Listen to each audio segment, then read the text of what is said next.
The very basic and broken meal ready to eat. MRE. It was listed at half price. So in order to even things out, I spent the savings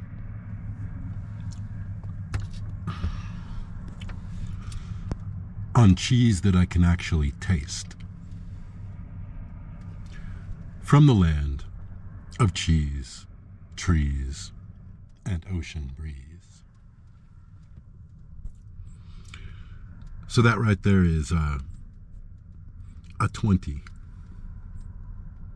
A Jackson that I will never see again. Well,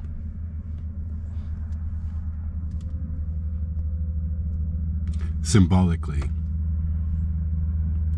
I'll see it again when I get back to this truck from my walk and wolf what's left of the left-hand path. It's the 2nd of January in the new year.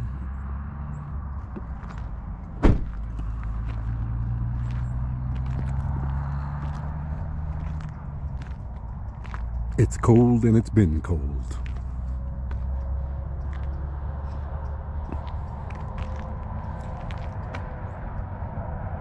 The wettest of the stalks are brown and dry. The birds abide.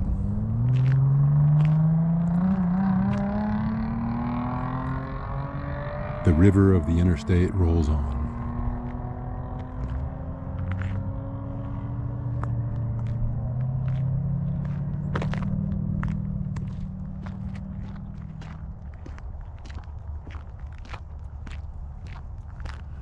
Today is a transformative day. If I was being specific, and I plan to be, the last couple of hours have started to feel transformative.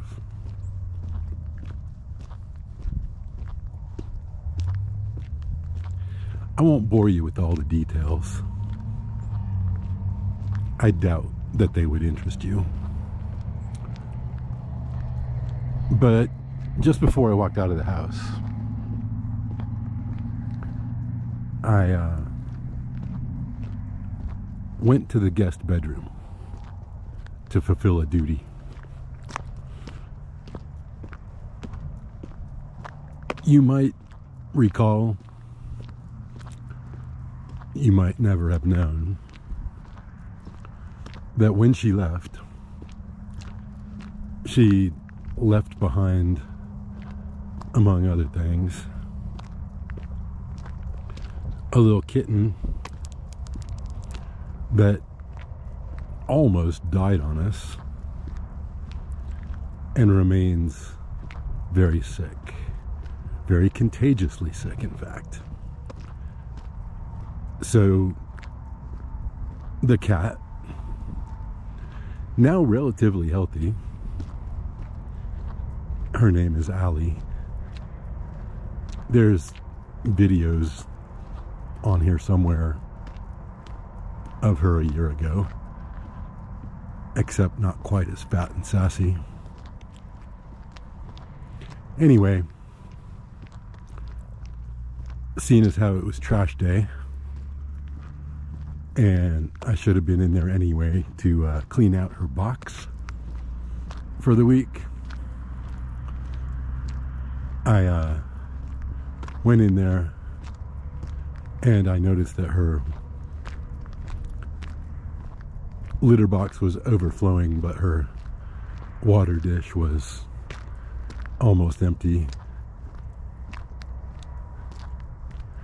And so I went to the sink and I got some water in a jug that wouldn't cross-contaminate with the other cats in the house. And I filled up her water dish, and then I stayed with her a while because I felt guilty. On average, I see her once a day to throw down her treat of wet food. She has dry whenever she wants it. And maybe every other day I will take a moment to give her some loving too. She's a very affectionate cat, and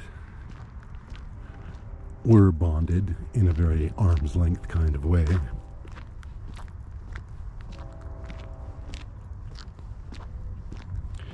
Anyway, today I went in there, the water dish was empty, and I felt the routine guilt of only seeing her once a day. And so I took a little bit of time and just loved on her, petted her to the sound of great purring for, 4 or 5 minutes. And toward the end of that, I said to her, I told her that I felt guilty. I told her that I had this awareness that I didn't really do right by her most of the time. I give her the basics of what she needs to stay alive, but I don't honor her as another life.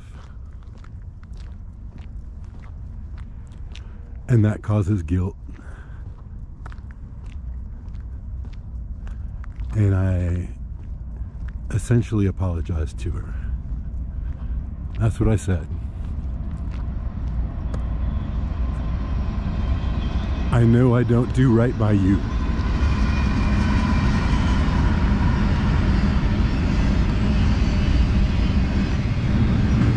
And little Miss Allie, you're not the only one.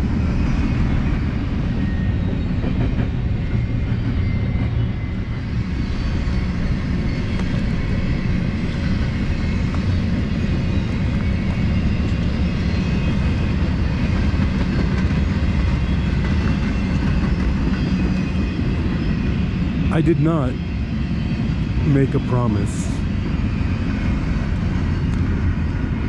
to do better.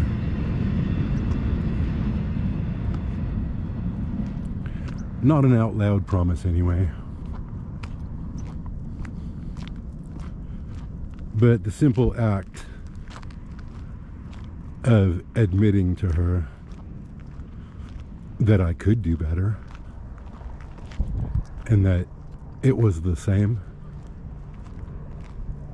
for all the people I saw at the holiday, all the people I didn't see at the holiday, the people that I still owe phone calls to from the holiday.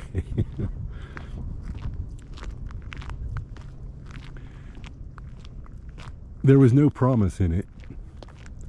There was no obligation, no commitment. But there was a recognition that I could do better.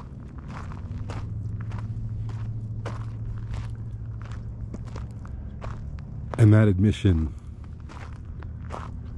engendered in me a desire to want to.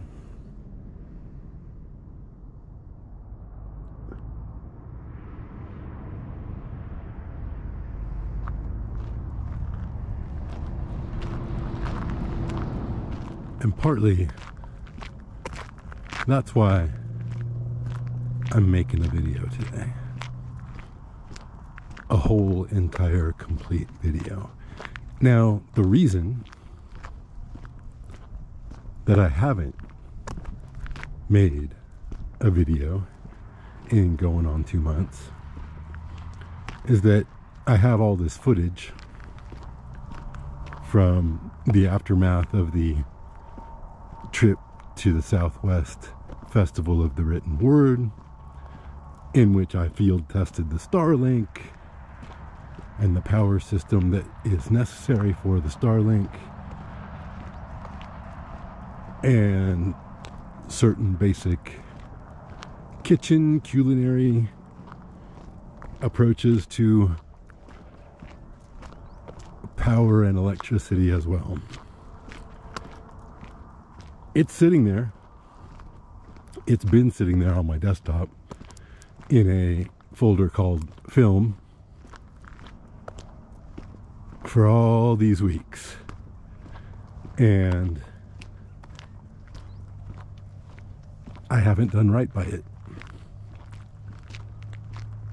I've let it sit there waiting for the right moment to cut it all together properly and post it, and here we are. The year has turned and I still haven't done it. It's the same with the cat. It's the same with the socializing and the people of the holiday. Now, it's not like I've done nothing. There were at least 2 major accomplishments that I can point proudly to in the last 2 months. And the first one of those is decluttering. I got my mitts on that storage locker and the key to it, and I moved and moved and moved stuff out of my way. And one of the reasons that it turned out that was so critically, urgently necessary was that in one of the big holes that opened up as a result, I put my roaster, and I started my coffee roasting business, and I made my first $300 in the coffee roasting business. So much is left undone. I am behind schedule for ordering a bunch more beans. I don't have any unfilled orders at the moment, but it's just sort of sitting there, the entire enterprise, waiting for me to get off my ass to start doing better by it. But the mass decluttering and the initiation of the enterprise, those are 2 big, huge things that I got accomplished in the last couple of months of 2023. In the meantime, so many other things have been left undone, like making a video. And things that are far more important than that, that I'm not going to go into. But I can take pride in that accomplishment and still know that I can do better by X and Y and Z. That my road claims to be closed to through traffic, when in fact it is not. I am not too busy. I'm just busy at things that matter less and not busy enough at things that matter more. And I'm still not going to make you a promise, any of you, Miss Allie, because those kinds of promises are just bogus shit anyway. You either do it or you don't, right? You either come through, you either are better, or you just effing not. To hell with the promises.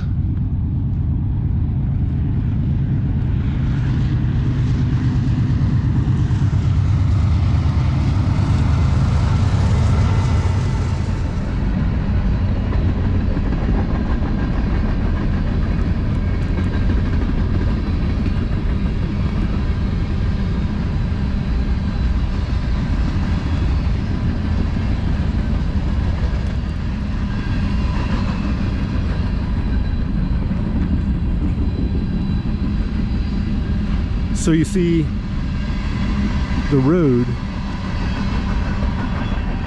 claims to be closed.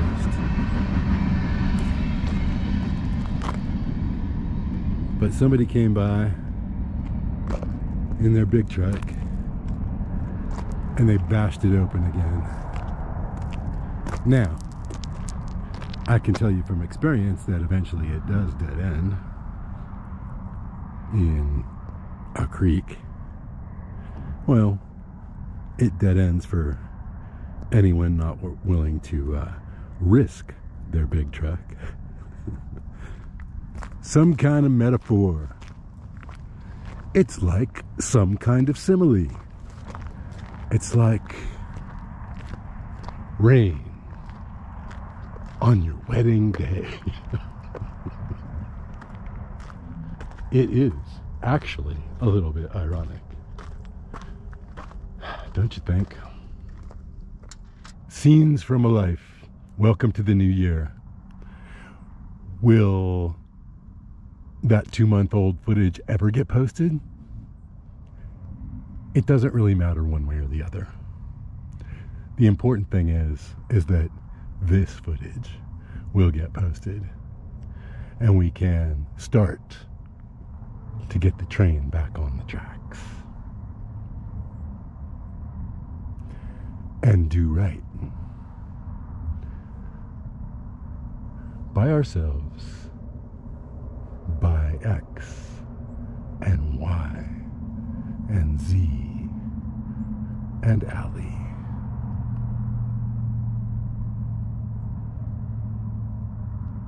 All over again.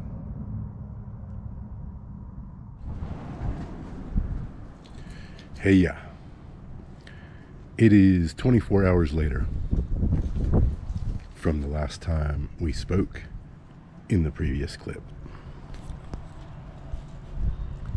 It is another gloriously beautiful day. Probably not quite 60 out, especially with a little bit of wind chill. But that sun is pounding it.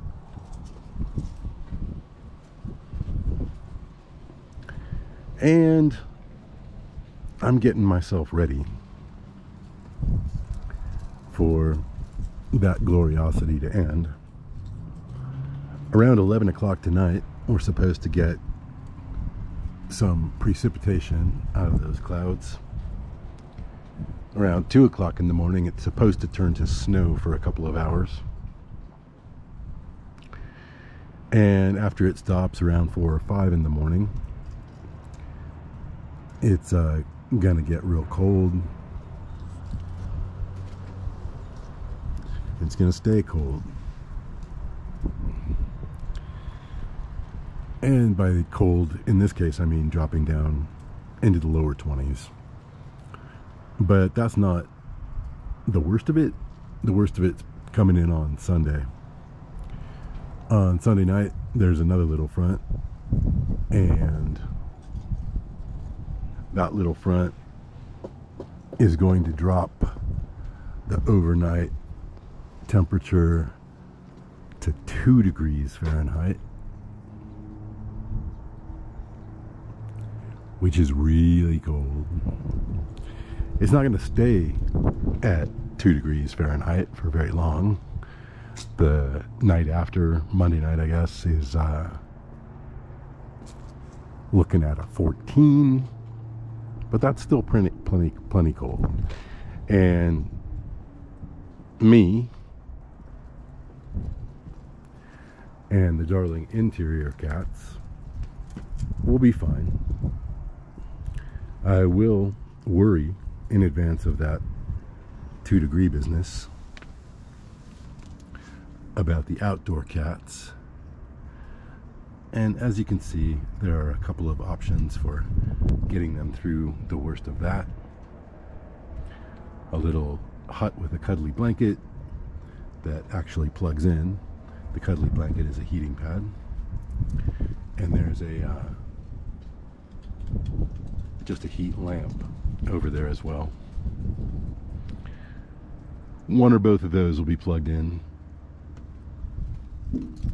I mean, they can handle 28 degrees for a night. They can handle 22 degrees for a night. But 2 degrees, I think they're going to need a little help. So I'm going to try and do better by them.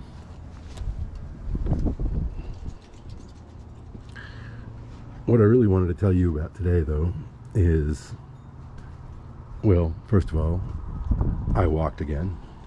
On my walk, I bought 3 things. So, at the Safeway, to take the story kind of in reverse chronological order, I bought yet another meatloaf,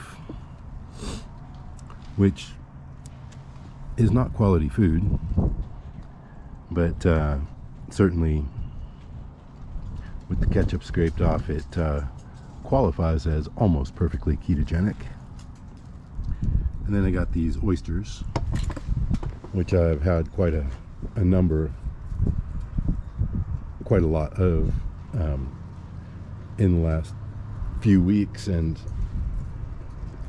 again, you know, this is not perfect food, but both of these things qualify as healthy according to the rather narrow specifications of my keto goals. And more importantly, I'm not going to have to dirty a single dish outside of that fork. I'm not going to have to spend an hour cooking. There's plenty of food in the fridge for all of that if I want to assemble a salad, or none of that really matters. The main point of today's story is this. By the time I talked to you yesterday, I was already an hour or two out in front of the last cigarette that I had yesterday. It's been 24 hours since then, and I haven't smoked a single one. I have chewed up any number of toothpicks, not any of the nicotine ones, which I do have, but tea tree, basically. And I've sucked down any number of lozenges, which do contain nicotine, but I have not smoked a cigarette. In fact, until the walk today, I had no cigarette. I ran out yesterday morning, and even though I walked right up past the market, I did not purchase any. So here's the story of today and Speedway. Speedway is a gas station, the place where I usually buy smokes. So I went in there today and I said to the little lady, sorry everyone, the young woman at the counter, I said, I know this is a long shot, but do you have any cigarettes that are not made out of tobacco? And she of course looked very baffled at me.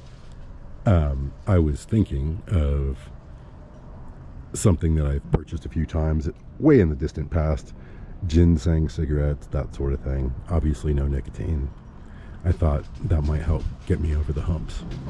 And she said no, of course they didn't have any ginseng cigarettes at a convenience market in Sandrock, Arizona.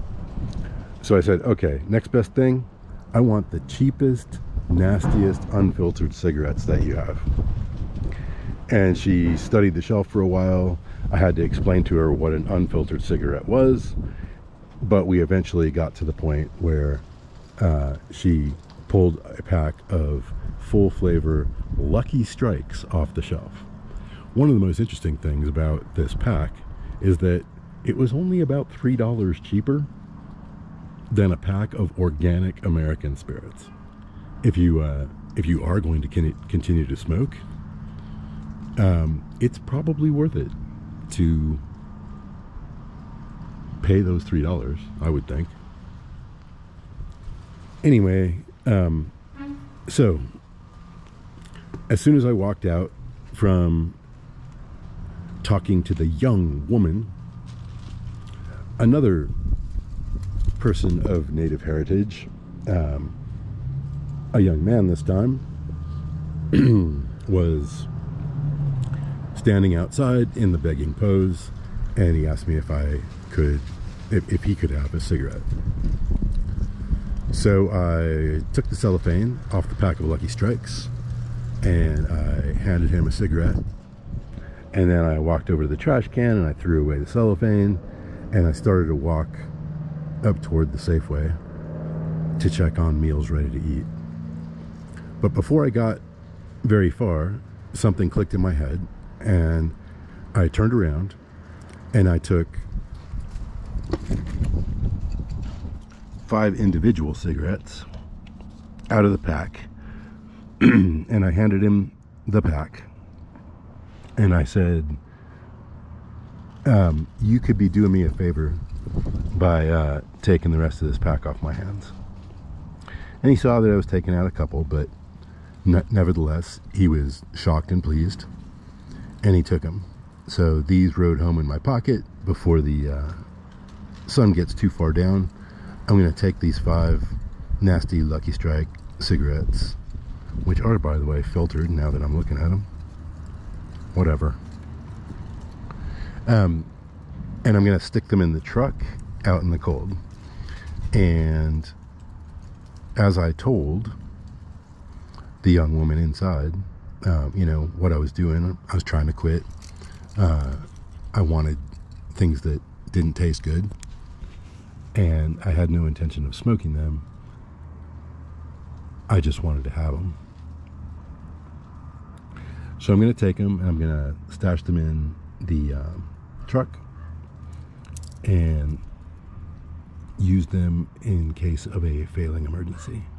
I'm not making any promises to you or to myself, but I like my chances this time. I've made it the first 24 hours. It's going to get harder before it gets easier.